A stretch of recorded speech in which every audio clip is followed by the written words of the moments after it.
Tu écoutes l'épisode 202 de S'ouvrir à l'amour, hommes et patriarcat, comment se déconstruire en tant qu'homme et quel impact cela a sur le couple. Dans cet épisode, j'avais envie d'inviter un homme pour parler de ce sujet, à savoir Cédric Rostin, alias Pas Patriarcat, qui partage déjà beaucoup son parcours sur cette déconstruction, notamment au niveau de la parentalité. Bienvenue Cédric.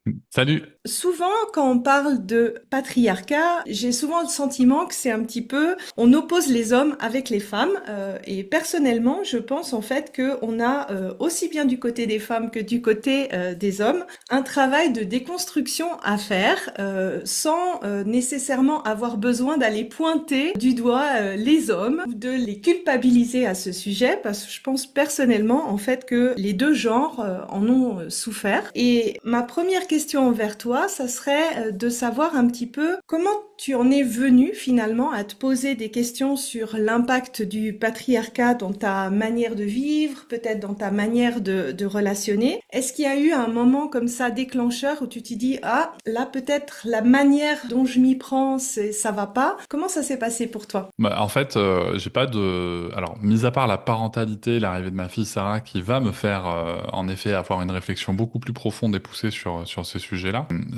Moi, j'ai pas une histoire avec un grand déclic, j'ai vu la lumière du féminisme ou quoi. Non, du tout, c'est un parcours de vie. J'ai un parcours de vie, si tu veux, qui se fait, enfin, notamment à l'école, dans le milieu sportif aussi. J'ai fait du handball, je suis un ancien arbitre de haut niveau de handball. Et la féminisation, par exemple, si tu veux, de l'arbitrage du handball en France, c'est quelque chose qui date d'il y a 25 ans, même plus, tu vois, peut-être 30 ans maintenant. Le handball avait beaucoup d'avance là-dessus. Et en fait, je m'apercevais qu'il y avait déjà des discours qui m'interpellaient. Par exemple, oui, les filles, c'est moins bien que les garçons à jouer, à arbitrer. Alors que concrètement, techniquement, si on est précis, et que, hormis la vitesse de jeu, c'est juste des façons de jouer qui sont différentes. Il n'y en a pas une qui est supérieure à l'autre, c'est différent. Et que le fait qu'on sente ça comme supérieur à l'autre, généralement, c'était plutôt un biais personnel qu'autre chose. Donc, si tu vois, il y a ça, il y a les milieux professionnels aussi, où moi, j'ai eu la chance. Alors, je sais que c'est un milieu de travail qui est beaucoup décrié, mais moi j'ai commencé à travailler chez McDo en fait. Et chez McDo, je travaillais avec des hommes, des femmes, de tous horizons, de toutes origines, en situation de handicap ou pas. Tout le monde pouvait avoir une place dans l'encadrement, etc. Donc moi, si tu veux, j'ai commencé à travailler dans ce milieu-là. Et donc, je dis pas que c'était exempt de sexisme, hein, attention, hein, pas du tout. Mais en tout cas, avec des personnes qui trouvaient normal de pouvoir s'exprimer sur ces sujets. Je me rappelle aussi, tu vois, par exemple, de remarques que j'ai pu prendre de la part de collègues qui me disaient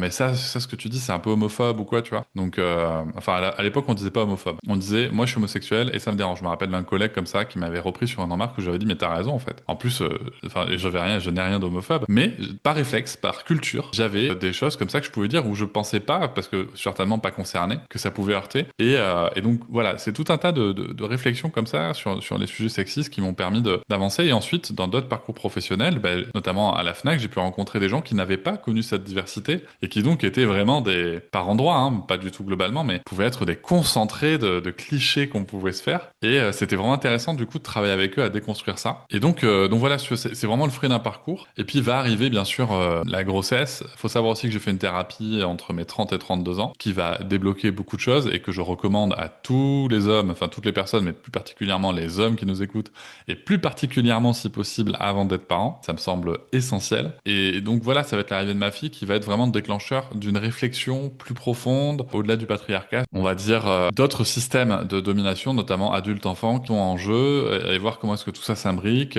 aussi avec des sujets tels que le racisme, etc. Donc voilà, il va y avoir une ouverture plus large là-dessus. Oui, eh ben j'aime beaucoup ce parcours en fait, et je pense qu'en effet que il n'y a pas aussi cette lumière où d'un seul coup on voit le jour et on réalise tous les biais. Moi-même personnellement pour le patriarcat, en fait, je pensais avoir déconstruit beaucoup de choses et souvent en fait même dans les biais ou les a priori que je peux avoir, même quand je discute, tu vois, avec mon mari, je me rends compte que j'ai encore maintenant des choses à déconstruire et que c'est comme un muscle qui se travaille, on pointe quelque chose là-dessus, puis c'est là où ça vaut la peine de creuser au fur et à mesure. Ce que j'entends beaucoup en fait de femmes qui viennent me parler, elles ont le sentiment des fois en fait que quand elles essayent de parler de ce sujet avec leur partenaire, elles me disent mais sans étant dit, j'ai l'impression quand je parle du sujet, j'ai l'impression que mon partenaire se braque, qu'il se sent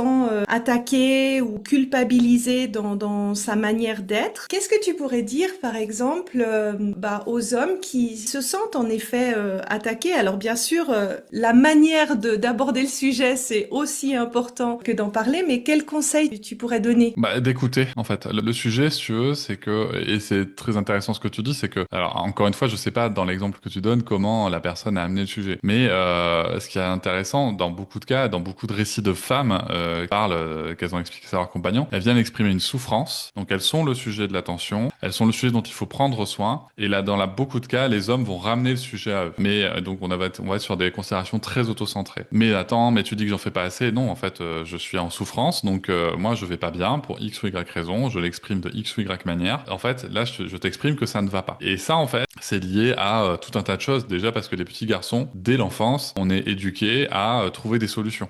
Pas spécialement à s'arrêter à l'écoute, tu vois, à trouver des solutions. Il faut trouver des solutions. Et s'il n'y a pas de solution, c'est que c'est pas un sujet, faut pas en parler. Il faut pas, pourquoi il faut trouver des solutions? Parce qu'on est censé être les héros, hein. On est les héros de toutes les histoires. On est ceux qui résolvent tous les problèmes, etc. Et du coup, quand une personne, notamment une personne dont on est proche, a priori qu'on aime, mais peut-être qu'on y reviendra, en tout cas qu'on pense aimer, qui vient nous faire, un retour sur, je me sens pas bien, sans même dire c'est de ta faute ou quoi, juste, je sais pas. Écoute, moi, je suis très fatigué avec le ménage à la maison en ce moment, par rapport aux chiffres qu'on connaît, hein, sur la répartition de la charge mentale dans les couples hétérosexuels. Voilà, c'est vraiment compliqué pour moi. Une femme qui arrive et qui dit ça, qui exprime juste son ressenti et qui a besoin en premier temps d'écoute, combien entendent derrière, oui, enfin, tu sais, moi je travaille beaucoup, tu es en train de dire que j'en fais pas assez, alors que c'est pas le message. Ce n'est pas le message. Oui. Donc il y a dans la construction de la masculinité hégémonique et des petits garçons, ce sujet de il faut trouver des solutions. Ça, c'est le premier point. Deuxième point, c'est qu'il y a un sujet d'ego. Il y a un sujet d'ego masculin qui n'a de l'ego de la masculinité hégémonique n'a que d'égal en termes de puissance que sa fragilité en fait. La plupart des hommes éduqués dans cette masculinité et qui y sont restés sont vraiment dans un truc de je dois être le sujet. Donc ce que je viens d'expliquer le montre bien et je suis sûr que les personnes qui nous écoutent, soit qui ont essayé de parler à des hommes vont s'y reconnaître, soit peut-être si des hommes nous écoutent et qui vont se dire ah mais dis donc ça me ressemble un peu quand même finalement. C'est pas grave, c'est important de le dire et on doit pouvoir entendre ça sans ramener le sujet à soi. Ça, c'est le deuxième point. Et enfin, le troisième point, c'est la culpabilité.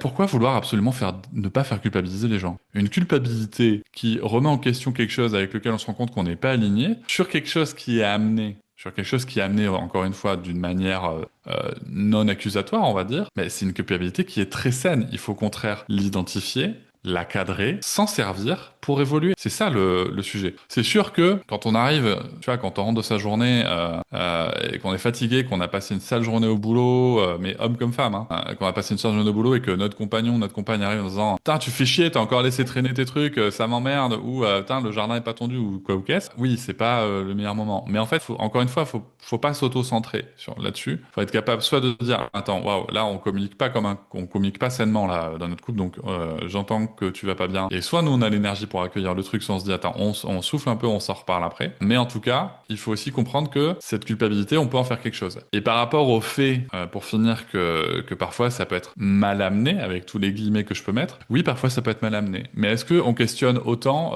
quand les hommes amènent mal le sujet? Est-ce qu'on questionne autant la colère des hommes que celle des femmes? Non, la colère des hommes, elle est habituelle, banale. Voilà. Alors qu'une femme qui va exprimer quelque chose avec de la colère parce qu'elle en a ras le cul, en fait, et bien tout de suite, elle va être catégorisée, ça va être hystérique, ça va être elle s'emballe, ça va être, enfin voilà, ça va pas aller. Donc je pense que là aussi il y a un travail culturel et individuel à réaliser sur le sujet. Oui, il y a beaucoup de pépites que tu as données en communiquant ces conseils. Moi, en fait, ce que ça m'a rappelé, donc j'ai fait ma formation de coaching aux États-Unis et puis un gros sujet, c'était l'inclusion. Et un des sujets, donc je me considère pas du tout comme raciste, j'ai des amis de toutes les couleurs de peau. Et en fait, ce qui a été dans ce travail-là difficile pour moi de reconnaître, c'était tous mes privilèges que j'avais en étant une personne blanche de peau. Et c'est vrai que au départ, donc on avait des groupes et des interactions, le fait que des personnes extérieures me parlent d'un biais dont je n'ai pas conscience, en fait, au départ, c'est vrai qu'on peut se sentir en culpabilité, comme tu as dit, et que en fait, c'est un processus qui est tout à fait sain, parce que c'est là où on va pointer sur la vraie différence, en fait, sur les vraies inégalités potentielles, et que c'est vraiment une invitation à changer. Honnêtement, c'était pas confortable du tout et que c'est un processus qui se fait aussi par couche pour accepter que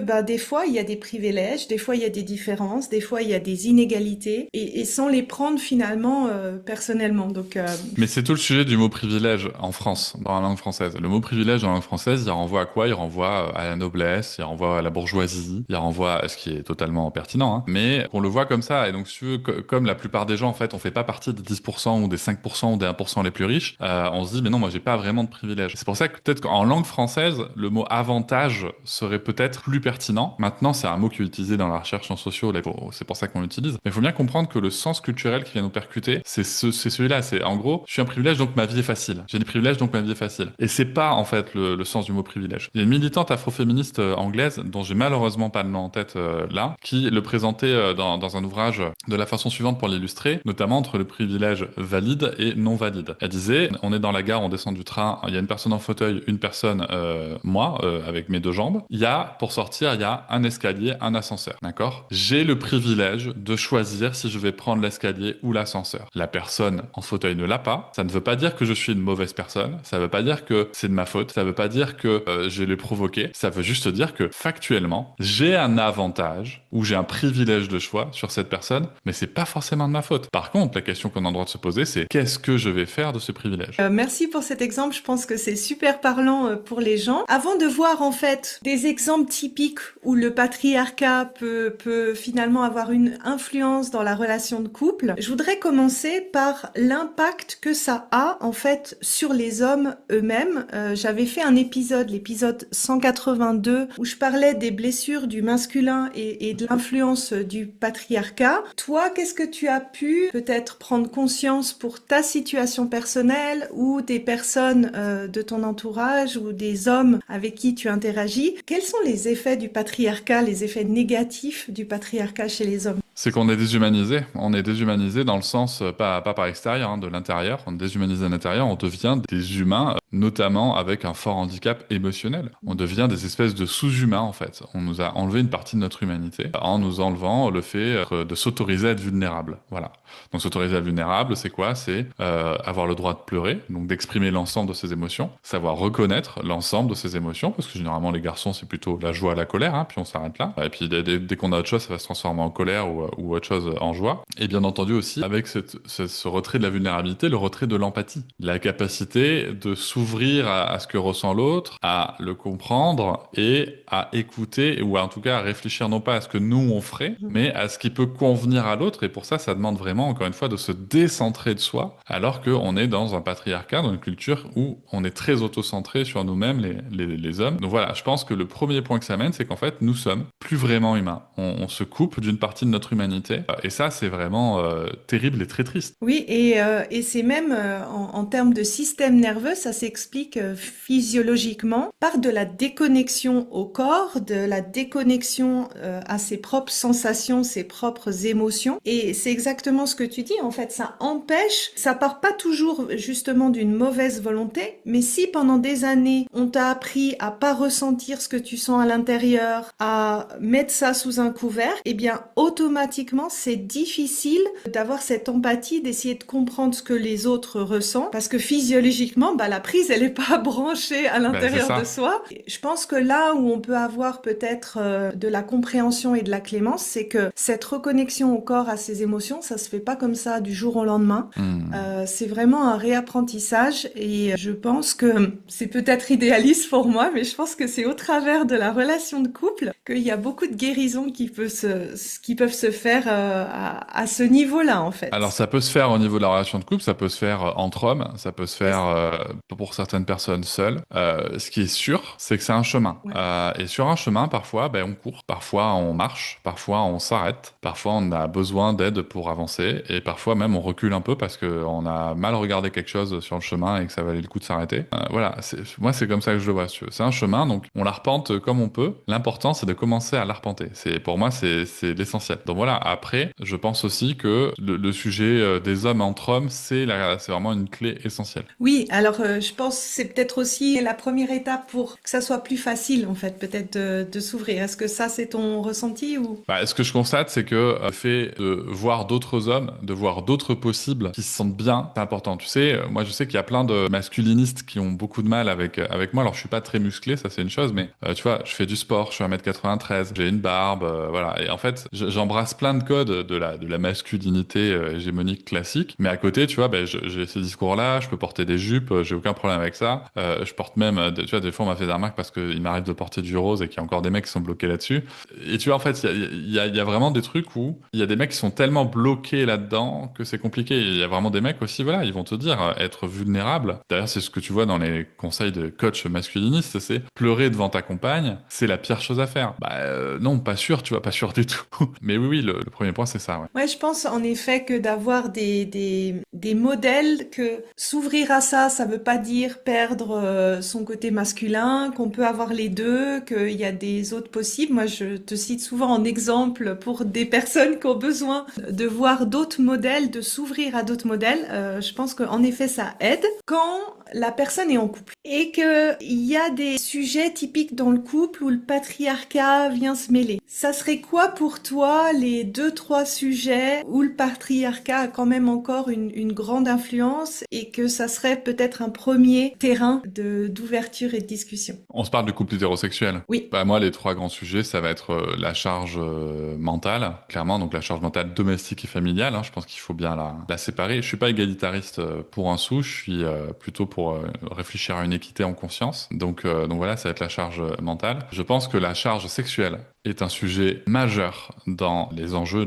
du couple hétérosexuel et que bien sûr la charge, alors je dis la charge mentale domestique et familiale, mais je pense que je vais vraiment faire un focus sur la charge parentale et surtout le fait d'apporter du soin à l'autre, d'apporter du soin aux enfants, de prendre soin globalement, c'est quelque chose, pour moi c'est les trois sujets majeurs. Ouais, je te rejoins assez. Je rajouterais peut-être aussi des fois l'aspect des finances, Mhm. qui peut aussi être un sujet où c'est assez différent. Ça, je le mets dans la charge mentale en fait. Tu l'inclus dans la Ouais. charge mentale. Alors, Ouais, parce que souvent on fait l'erreur, je pense, de ne penser la charge mentale que dans la charge domestique et familiale. Le problème, en fait, en vrai, c'est les surcharges mentales qu'on a et les déséquilibres qui amènent la surcharge mentale d'un côté comme de l'autre. C'est-à-dire qu'on peut très bien, je sais que ça a choqué plein de gens ce que je veux dire, mais en fait, on peut très bien être un homme, avoir sa compagne sa femme qui fait 80% des tâches à la maison et être en surcharge mentale juste avec son travail, par exemple. Voilà, ce sont des choses tout à fait possibles. Ce sont des choses qu'on a du mal à entendre, ce sont des choses qui sont possibles. Et donc le sujet, c'est voilà, comment est-ce qu'on peut arriver à une certaine saturation, comment est-ce qu'on désature, comment ensuite on peut, parce que c'est aussi de l'énergie dont on a besoin pour se remettre en question et pour évoluer. Donc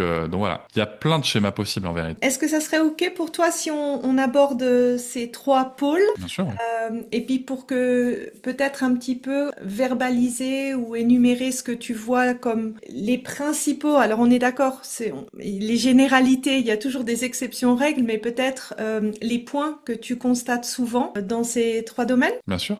En termes de charge mentale et familiale, qu'est-ce que tu vois comme principaux courants ou trends? Bah, voilà, on l'a déjà un petit peu évoqué, mais le sujet des finances, c'est le premier point de charge, en tout cas pour les hommes, j'entends. L'important, c'est que ce soit moi qui rapporte de l'argent à ma famille. On s'imagine comme ça, comme si on allait chasser en dehors de la grotte. Non, pas du tout. Ce qu'on va faire, c'est aller chercher des ressources, certes, mais les femmes peuvent le faire aussi. Par contre, on va aussi chercher de la récompense sociale. C'est ça le sujet aussi. C'est que généralement, quand on plonge dans son travail, et d'ailleurs c'est ce qui se passe en cas de dépression paternelle, hein, on peut plonger dans son travail pour aller chercher une récompense sociale parce qu'on n'en trouve pas à la maison par exemple. Et surtout, il va aussi se mêler le regard de la société. Aujourd'hui, un homme qui travaille et ramène beaucoup d'argent à son foyer va être très valorisé, alors qu'un homme qui serait un père au foyer par exemple va être moqué.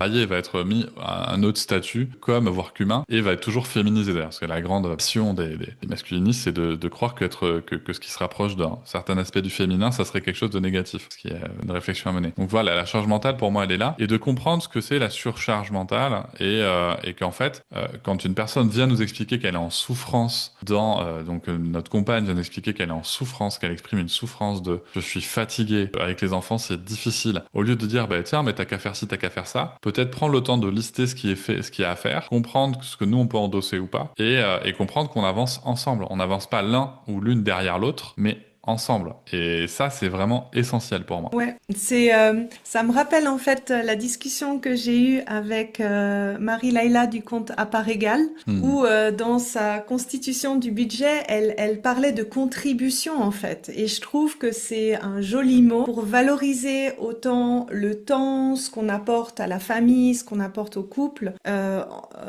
au même niveau que les finances et tout le stress qu'il peut y avoir, ok, pour trouver justement un équilibre. Et je trouve que c'est aussi important de parler, oui, de cette peut-être de cette pression de performance, de ramener les sous à la maison. Ça, c'est souvent l'expression qu'on attend pour trouver une plus grande équité. Moi, je sais que dans ce domaine-là, j'ai eu aussi à vérifier les histoires que je me racontais au Hmm. sujet. Oui, c'est vrai, cette idée de l'homme fort, etc., etc., pour pouvoir trouver quelque chose de plus équitable. Ouais. Non, mais c'est un vrai sujet. Nous, avec ma compagne, tu vois, ça fait plus de 20 ans qu'on est ensemble. On a connu, moi qui travaille, elle qui est étudiante, donc le seul revenu majeur hein, du foyer. On a connu, moi qui suis au chômage, elle qui se lance en tant que chirurgienne dentiste, donc énorme revenu, tu vois, grosse bascule dans l'autre sens. Ensuite, moi qui retrouve du travail, elle qui gagne toujours un peu plus. Et puis là, tu vois, on est dans une période où elle traverse des difficultés avec le congé maternité d'une indépendante. Mais bon, ça, c'est un autre sujet, mais il y a un vrai sujet. Voilà, certaines difficultés financières et et j'ai dû, moi, faire plus pour équilibrer la balance. Par contre, tu vois, toujours pareil, on se parle d'équilibre. Donc, à un moment, pour que je puisse, moi, ramener plus d'argent, bah, il fallait aussi que je puisse travailler plus. Mhm. Donc, tu vois, bah, je sais qu'un des échanges qu'on a vu avec ma compagne, c'était que elle attendait, et à juste titre, enfin, il fallait que je puisse plus participer à la charge commune et à la charge financière du foyer, mais sans travailler plus. Donc, en fait, ça marchait pas. Donc, il a vraiment fallu se caler là-dessus. C'était, à un moment, si toi, tu dégages pas du temps pour être avec les enfants, bah, moi, je peux pas, en fait, travailler plus avec les enfants. Donc ça a été un sujet. Et en fait, voilà, moi je vois vraiment ça comme un truc qui est en mouvement en fait. La vie, elle est en mouvement. On n'a pas à se dire, si moi demain je suis le pourvoyeur principal des revenus du couple et que j'ai un problème ou que je pars en burn-out ou quoi, ma compagne peut travailler plus sur une activité rémunérée et moi je peux être à la maison. En fait, il y a plein de mecs aussi qui se disent pas ça parce qu'ils sont juste incompétents à la maison en fait. Mhm. Enfin, je pense que ça joue ça aussi. Moi, combien de mecs avec qui je parle dans des cercles de pères qui me disent mais moi en fait je pourrais pas être père au foyer parce que je ne saurais pas faire. Juste parce qu'en fait ils ont pas la compétence, mais ils ont pas envie d'y aller. Ils Mhm. ont pas envie d'y aller parce que socialement ils savent aussi le prix à payer, que ça va être pas reconnu, que d'autres hommes vont se moquer d'eux, ils vont se sentir moins hommes. Voilà, donc ce sont des constructions il faut aller chercher. Mais c'est quelque chose qui est en mouvement, la charge dans un foyer. Je pense d'ailleurs que c'est très sain vraiment que de vivre différentes périodes de charge réparties de certaines manières où on voit qu'on est capable d'être en mouvement, de rebondir, et d'avoir beaucoup de résilience. Ça me rappelle ce qu'on a vécu aussi dans mon couple. On a vécu en fait toutes ces différentes situations au niveau financier et que ça demande en fait à chaque fois de revoir le setting, l'a priori qu'on peut avoir et ça nous force en fait aussi à grandir. Le deuxième point, la charge sexuelle. Quels sont les points les plus courants, importants Bah, que... le point le plus courant qu'on retrouve dans le modèle hétérosexuel habituel et qui est lié à la masculinité hégémonique, c'est que la femme doit assurer son devoir conjugal, qui normalement n'existe plus, mais qui est culturellement très présent qu'on peut encore retrouver dans certaines décisions de justice, son devoir conjugal, et c'est-à-dire en plus la plupart du temps, c'est faire plaisir à son mec. Alors c'est porté aussi par toute une culture qu'on va retrouver dans la pornographie, dans les récits, etc.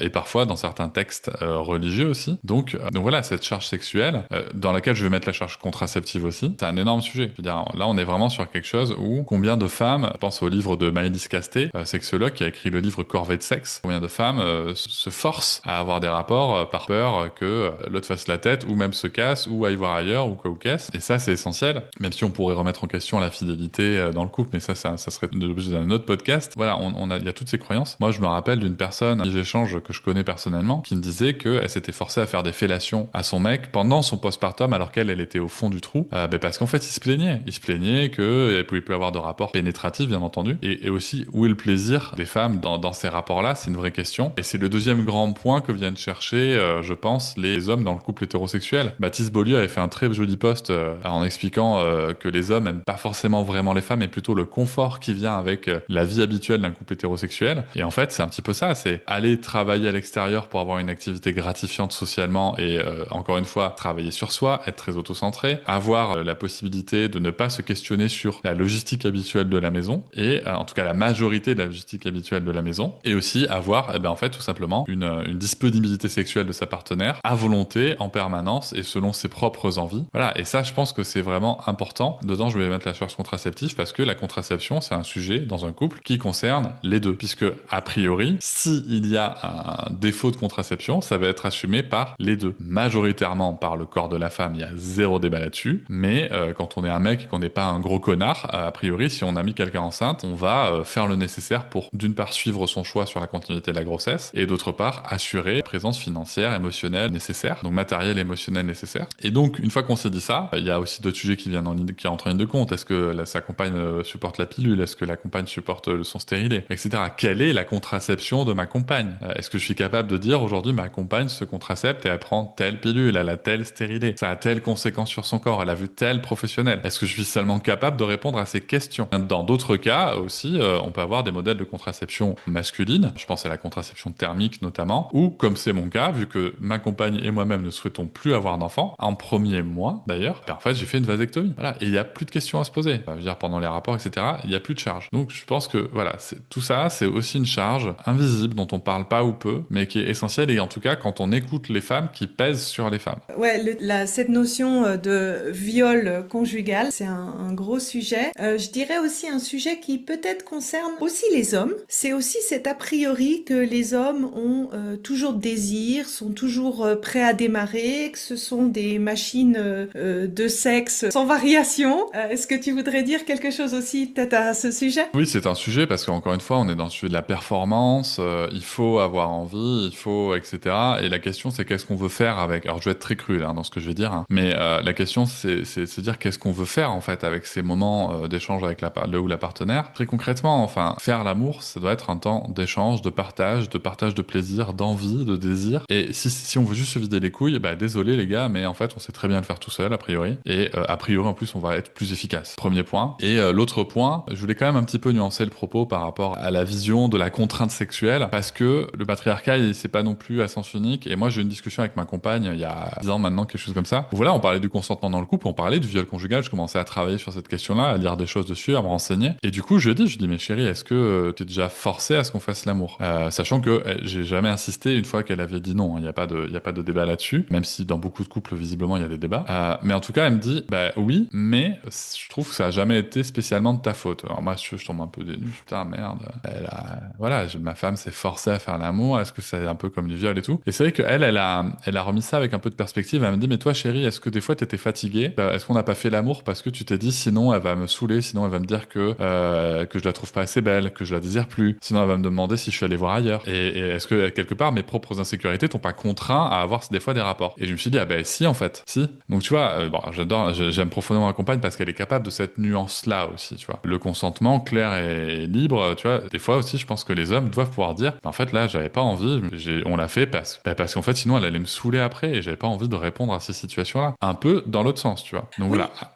Et cette discussion, on l'a eue exactement, en fait, c'est le lien que je voyais avec cette notion de performance, c'est-à-dire, ah, j'ai pas le droit, il faut que je sois toujours opérationnelle, même si je suis pas forcément motivée. Ça, c'est aussi, je trouve, un sujet chez les hommes. Ben en fait, c'est là où ça se croise, si tu veux. C'est que d'un Ouais. côté, tu as les hommes qui doivent toujours être opérationnels, qui doivent toujours avoir envie, qui doivent toujours être des baiseurs, des baiseurs, des baiseurs. Et de l'autre côté, tu dois avoir la femme qui doit toujours être disponible. Elle doit toujours être disponible pour ses besoins qui devraient être permanents de son mec. Alors que, en vrai, quand on s'intéresse un peu quand on creuse un peu au fond de soi, à ses émotions, à ses envies, après, on peut avoir une grosse libido, hein. Moi, j'ai pas de honte à dire que c'est mon cas et que, en fait, une partie de ma libido, ben, je la gère tout seul, tout simplement. Et c'est très bien, ça va. Et voilà, parce que mais ma libido peut fluctuer aussi. Et tout comme celle de ma partenaire peut fluctuer. Voilà, des fois, avec la fatigue, les enfants sont malades, on n'a pas bien dormi, il y a un décès dans la famille, enfin, je sais pas, il y a plein de choses qui font que ta libido, elle peut bouger, quoi, dans la vie. Et vraiment, il y a plein de raisons. Et donc, se dire qu'on doit avoir cette pression-là à absolument faire l'amour, tu vois, pareil, j'entendais une sexologue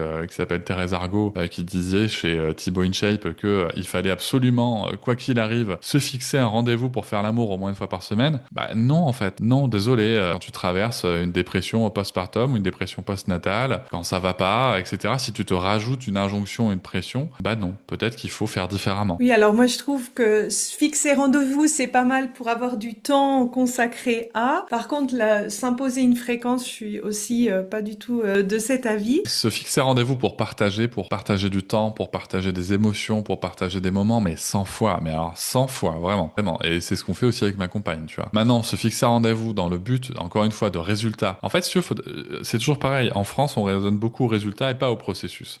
Se dire, on va planifier du temps ensemble, peu importe ce qui s'y passe dans ce temps, c'est cool, tu vois. Ouais. Je vais donner un exemple très simple et sans attendre de résultat. Donc, pas de pression sur la performance et le résultat. Oui. Je vais donner un exemple très simple. C'est bientôt l'anniversaire de ma compagne. On s'est dit que le lendemain, on pouvait tous les deux dégager une journée. On s'est loué un petit hôtel en journée avec un spa, un jacuzzi, etc. Et tu vois, c'est marrant parce qu'on en parlait hier soir et on se disait, mais en fait, c'est un moment pour nous, même si on passe notre journée à dormir. Donc, les parents qui sont là de jeunes enfants, on se On se comprend. comprend, ouais. Même si on passait la journée à dormir dans les bras l'un de l'autre, même s'il y en a un qui travaille un peu, c'est pas grave en fait. On est ensemble, on profite ensemble. Et si on a envie de faire l'amour, on fait l'amour, tu vois. Ouais. Mais le sujet, c'est pas ça. Et je pense que vraiment, il faut sortir de ça, de ce sujet de performance et vraiment se concentrer sur le processus. Oui, c'est créer des moments de connexion et ce qui se passe ensuite, ça se Et arrive ce fait qui arrivera. naturellement. Le dernier aspect en termes de sexualité, où là je trouve que le patriarcat joue aussi un rôle, et ça on en a discuté aussi avec mon mari, en fait c'est des fois pour la femme justement d'être dans cette passivité, d'attendre que ça soit l'homme qui fasse le premier pas et que la femme n'ose pas aussi être dans ce côté un peu plus actif. Est-ce que tu as Oui, des oui, tout choses à à... fait. Mais voilà, ça revient à ça aussi. C'est que la femme, tu sais, dans tout ce qu'on dit, j'avais fait un épisode avec Noémie Delattre là-dessus. La femme, il y a une certaine passivité culturelle parce qu'en fait, on la décrit toujours comme quelque chose de passif. On la décrit, pour citer Noémie, comme une forteresse à conquérir. Une forteresse, ça bouge pas, hein. Oui. On la décrit comme un four à remplir. Le four, il bouge pas. Il attend qu'on lui fourre là d'un, tu vois. Donc, concrètement, c'est plutôt normal de se retrouver dans ces habitudes-là. Et en plus, se rajoute à ça une certaine culture que, tu vois, si on prend ce qu'on en traite les petits garçons et les petites filles qui se touchent les parties génitales, par exemple, bah, les petits garçons, il n'y a pas de problème, c'est normal, il joue avec son pénis, c'est pas de souci. Concrètement, culturellement, une femme, une petite fille qui commence à mettre sa main dans sa culotte, toucher sa vulve, alors, bien entendu qu'il faut lui expliquer que c'est quelque chose qui se passe en privé, il y a zéro débat là-dessus. Mais souvent, énormément de femmes ont entendu que c'était sale, qu'il fallait pas y toucher, qu'il fallait pas faire ça. Donc, dès tout petit, on conditionne les femmes à que leurs envies, leur exploration même intime, même seule avec elles-mêmes, ça soit quelque chose de tabou, hein, et qu'elles vont être perçues comme, en tout cas, une personne qui a moins de valeur si elles ont des envies. Donc, c'est compliqué, mais ça prend du temps, hein. Nous, dans notre couple aussi, ça a pris du temps, voilà, avant que ma compagne, malgré mes multiples relances, puisse dire, voilà, ça, c'est ce que j'aime, voilà comment, enfin voilà. Ça prend le temps de briser ces choses-là, ça prend du temps et de la patience. Donc, c'est important. Et surtout,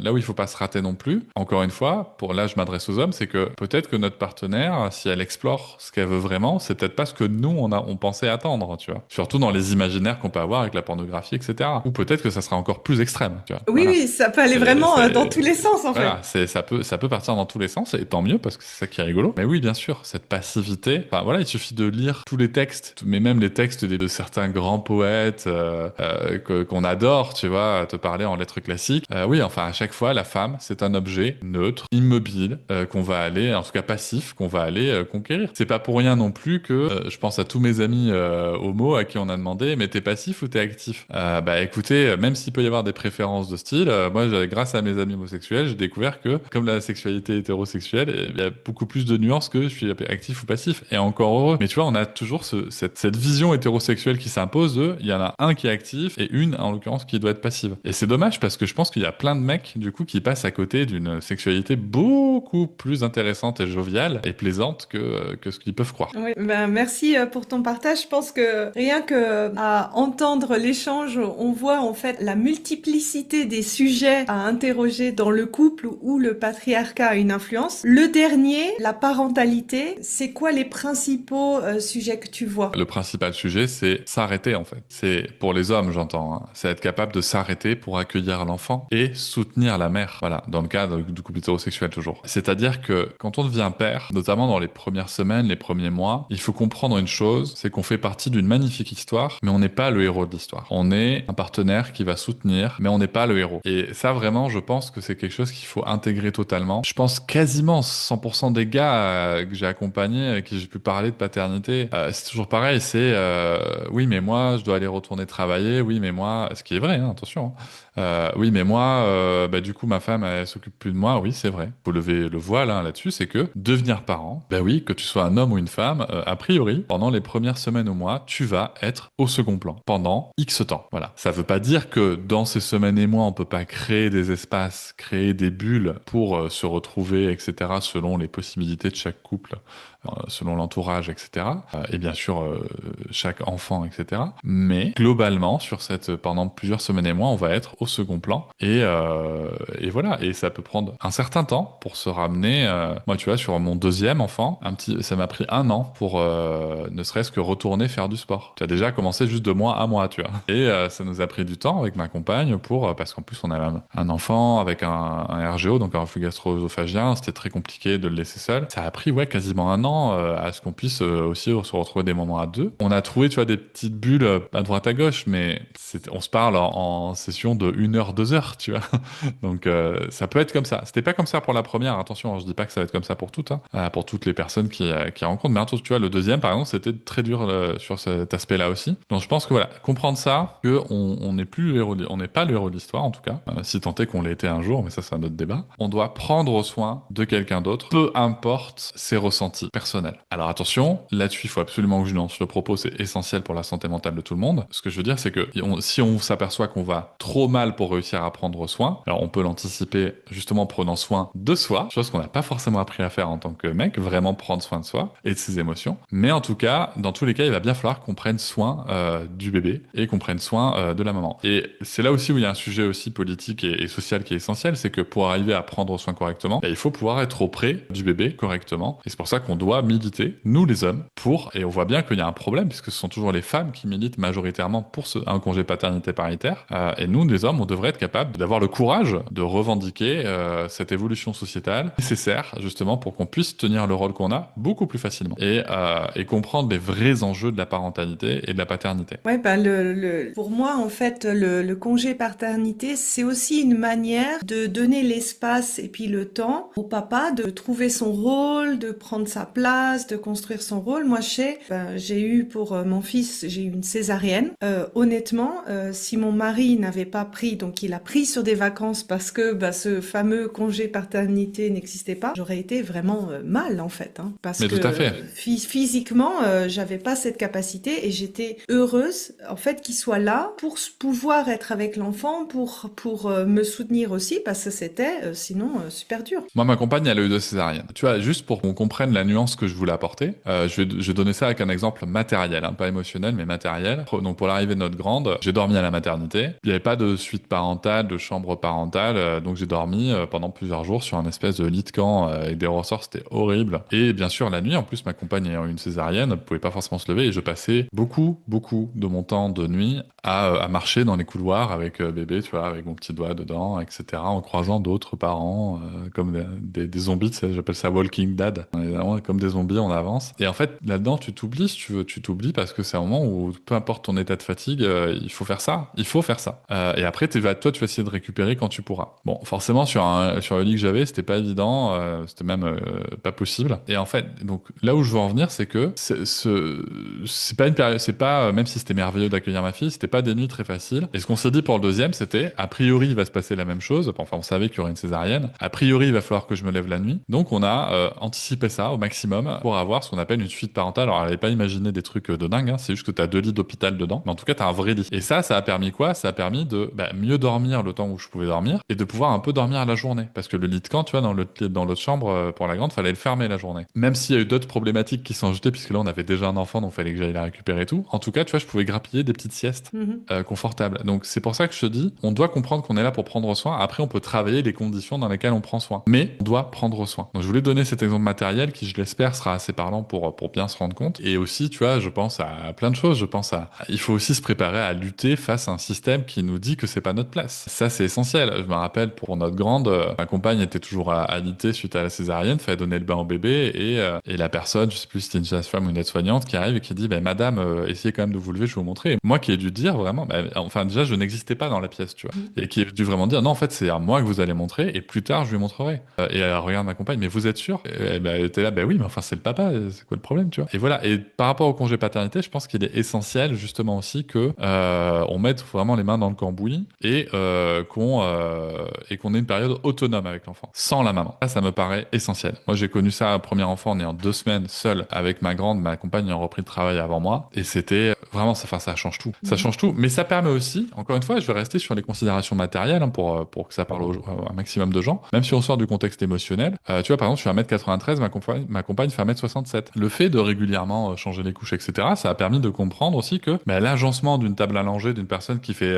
presque 30 centimètres de moins que moi, c'est pas le même que pour moi en fait, et que c'est pas possible. Tu vois. Et que c'est pas possible. Il fut un temps, tu vois, par exemple la table à langer, là pour Lucas, elle avait pour le second, elle avait été débarrassée, qu'on changeait bébé sur le lit, etc. pendant que j'étais parti en déplacement. Et en fait, quand je suis revenu, j'ai dit mais moi en fait je ne peux pas faire ça. Je vais me péter le dos en fait, tu vois, parce que le lit il est encore plus bas. Alors bien sûr, ça convenait à d'autres personnes. Du coup, qu'est-ce qu'on a fait? Tout simplement, on a 2 postes de change dans la maison. Et puis voilà, et c'est très bien. Et ça permet en fait vraiment de réfléchir à les choses. Et encore une fois, en communiquant, quand chaque personne peut communiquer sur ses besoins, ça permet de trouver des solutions communes et conjointes, et pas des choses auto-centrées, ou alors où il y a une personne qui se sacrifie, quoi. Ouais, j'aime beaucoup les deux choses que tu as dit. Ce que je retiens principalement, c'est cette première phase, en fait, où ça chamboule l'univers des deux côtés. Vraiment d'être conscient que ça va chambouler, puis vraiment de faire équipe là-dessus. Donc, optimiser les ressources de chacun pour pouvoir passer cette phase. Et puis aussi de se donner comme objectif de pouvoir être totalement dans la pleine capacité de s'occuper de l'enfant Bien sans sûr. l'aide de l'autre. Et là, je vois vraiment un travail des deux côtés. En fait, peut-être du côté des femmes, de se débarrasser de cet a priori qu'un homme ne peut pas y arriver sans elle. Il y a encore des fois des croyances ou des a priori là-dessus. Et puis, pour les hommes qui ont peut-être pas eu un papa qui avait ce modèle-là, qui n'ont pas appris de leur maman culturellement, etc., de monter en compétences et en capacité à ce sujet. Puis c'est souvent quand on commence à voir l'enfant tout seul. Moi, chez mon mari, c'est occupé de mon fils. Je partais des fois en formation. Au départ, il y avait des appels. Après, ça posait plus de problèmes. Et puis là, maintenant, je sais qu'on pose même pas la question. On est interchangeable à 100% en tant que parent. Donc ça, c'est les deux points que je retiens. Est-ce que en termes de parentalité, tu vois encore d'autres aspects, je dirais? Oui, oui, oui, oui. Il y a quelque chose d'essentiel, tu vois, que tu viens d'évoquer, qui est intéressant, c'est les appels et tout. C'est pas sans reproche aucun, parce que on peut appeler si on a besoin, mais il y a quand même, la plupart des cas, il y a beaucoup d'appels quand même, des papas aux mamans ou des papas à leur propre maman. On les oublie pas. Oui, oui. Je pense qu'il y a un point essentiel qu'il faut aussi comprendre, c'est que avant de devenir parent, il y a, je pense pour moi, en tout cas ce que moi j'appelle le projet parental. C'est-à-dire souvent, notamment dans les couples hétérosexuels, c'est beaucoup plus réfléchi dans les autres modèles, bien entendu. On réfléchit à est-ce que tu veux un enfant? Oui, moi je veux un enfant. On s'aime, on fait un enfant. On va pas parler du projet parental. Alors que c'est essentiel, le projet parental, c'est quoi? On veut un enfant. Est-ce que tu vas allaiter? Oui. Tu penses le faire combien de temps? C'est quoi mon rôle dans l'allaitement? Moi, c'est quoi mes craintes vis-à-vis de ça? Parce que moi, du coup, si je peux pas le nourrir, est-ce que je suis vraiment un parent? Et sinon, qu'est-ce qu'il faudra mettre en place? Est-ce qu'on prend des couches? Parce qu'on peut très bien faire sans couches. Est-ce qu'on prend des couches? Est-ce qu'on prend des couches lavables? Est-ce qu'on prend des couches jetables? Qui va regarder la composition des couches pour être sûr que les fesses de bébé soient plus au sec possible? Comment est-ce que toi, tu vois l'éducation plus tard? Comment est-ce que tu penses que ça va se passer quand l'enfant aura 2 ans, qu'il y aura des conflits à gérer, qu'il y aura de l'opposition? Comment est-ce que toi, tu te positionnes là-dessus? Comment est-ce que tu es par rapport au cododo? Est-ce que l'enfant dort avec nous? Oui. Combien de temps, etc. Est-ce qu'on prend un lit à barreaux? Tous ces sujets, généralement, ils sont traités trop tard. Et je pense que c'est essentiel de les traiter avant, en tout cas pour l'avoir vécu, ça change tout. De traiter ces sujets avant, ça permet vraiment déjà, de se projeter, même si, rappelons-le, dans 80% du temps, il va y avoir au moins une petite variation par rapport au projet qu'on avait en tête, hein. Il n'y a pas de débat là-dessus. Donc, faut comprendre aussi que c'est quelque chose qui est en mouvement, mais accueillir le sujet avant. Et ça, en fait, pareil, il y a plein de mecs qui restent à penser que leur rôle, c'est d'être présent à 3 échographies, de fabriquer un berceau, ou de monter un berceau, ou de préparer une chambre de bébé, ou de sécuriser les meubles. Non, il faut s'inscrire dans le projet parental, comprendre le choix d'allaitement ou pas de la maman, comment ça s'inscrit, comment le respecter et l'encourager, le soutenir. Et pareil pour le cododo, etc. Qu'est-ce que ça implique? Tu vois, par exemple, nous, dans notre couple, on ne dort plus ensemble depuis l'arrivée de Lucas, donc de notre second. C'est pas un problème pour nous, déjà parce qu'on l'avait déjà fait pour Sarah, notre grande, donc voilà, c'est quelque chose qu'on a déjà traversé. Mais parce qu'en fait, pour nous, l'objectif, c'est de dormir, de bien dormir. Et que même si dans le cas où il y a un parent qui dort moins bien, que l'autre dorme bien pour pouvoir prendre le relais. Et parfois, attention, hein, parfois c'est ma compagne qui dort bien et moi qui me lève pour ma grande parce qu'il y a eu un pipi au lit, parce qu'il y a eu un cauchemar, parce qu'il y a machin. Voilà, il y a pas de, c'est pas uniforme, hein. Mais se dire, on se donne les chances de bien dormir pour avoir toutes les ressources pour nos enfants, mais aussi pour le couple. Oui, moi dans mon cas, c'était mon mari qui prenait notre fils sur la poitrine. Il arrive à dormir comme ça, moi je n'y arrivais pas. Mais c'est vrai en fait, c'est tous des sujets qui ont besoin d'être abordés, discutés pour trouver une solution commune. Et quand tu prends le thème de la parentalité, je pense à chaque âge de l'enfant viennent des nouveaux challenges, des nouvelles difficultés. Et c'est vrai que pas prendre comme habitude de dire voilà, moi je pense que c'est ça et c'est normal et je pense que l'autre va penser pareil, de prendre le temps de mettre sur la table et puis peut-être d'ajuster, ça va montrer, ça va peut-être rendre visible aussi toute cette fameuse charge mentale que tu parlais au départ, parce que des fois, je trouve que le principal décalage, c'est que la notion de ce qu'il y a à traiter d'un côté ou de l'autre, justement quand tu parlais des 3 échographies et de monter le lit, eh ben, il est pas du tout pareil et c'est déjà la première étape de la problématique de finalement d'avoir la palette de ce qui a à discuter. Oui, et puis en plus, je pense qu'il faut rappeler, c'est essentiel que faire un enfant, c'est pas avoir un bébé. C'est pas que ça, du tout. C'est on s'engage pour la vie. Bon, donc c'est important parce que combien de femmes aujourd'hui, d'ailleurs, se séparent des fois parce qu'on se rend compte trop tard qu'il y a un profond désaccord éducatif et qu'il y a des mecs encore qui pensent qu'une tarte dans la gueule, ça va prendre des choses à l'enfant, que frapper les enfants, c'est pas un problème, que leur hurler dessus, c'est pas un problème. Alors que bien sûr,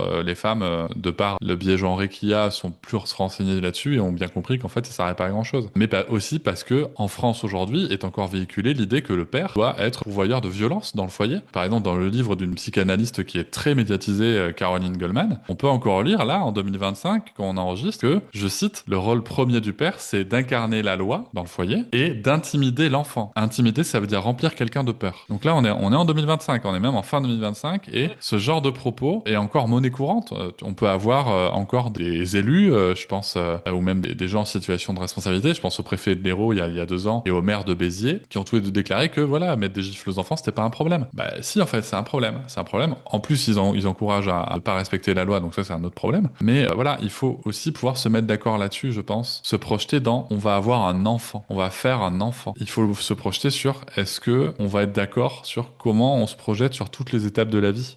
Je pense vraiment que c'est essentiel. Il y a trop de gens qui découvrent que, finalement, en tant que c'était bébé, moi, je me projetais en tant que maman louve près de mes enfants et tout, donc j'ai pris un congé parental, etc. Et ça allait parce qu'en plus, on respectait totalement le schéma hétéropatriarcal, il n'y a pas de problème. Et puis tout à coup, l'enfant, il grandit, il affirme son opposition, il a son tempérament, il a sa personnalité, et il rentre dans le conflit avec nous. Et la façon de gérer ce conflit ne doit pas se faire dans la violence. Malheureusement, du coup, il y a plein de mecs, en fait, qui pour eux, c'était si, tu vas voir, je vais lui mettre une fessée, etc. Donc déjà aussi, ça, tu vois, le projet parental, ça part de là. C'est est-ce que, au-delà du fait que j'aime cette personne, homme comme femme, est-ce qu'au-delà du fait que j'aime cette personne, nos valeurs parentales seront les mêmes, éducatives seront les mêmes pour toutes les étapes qu'on peut imaginer de la vie d'un enfant. Ouais. Ça me paraît essentiel. Oui, je vais d'ailleurs en parler dans l'épisode suivant, comment éviter de traumatiser son enfant. Donc, merci d'avoir évoqué le sujet où je trouve, oui, que, en tout cas, moi, je suis en Suisse, donc je suis française à la base. Il y a vraiment un énorme décalage en Suisse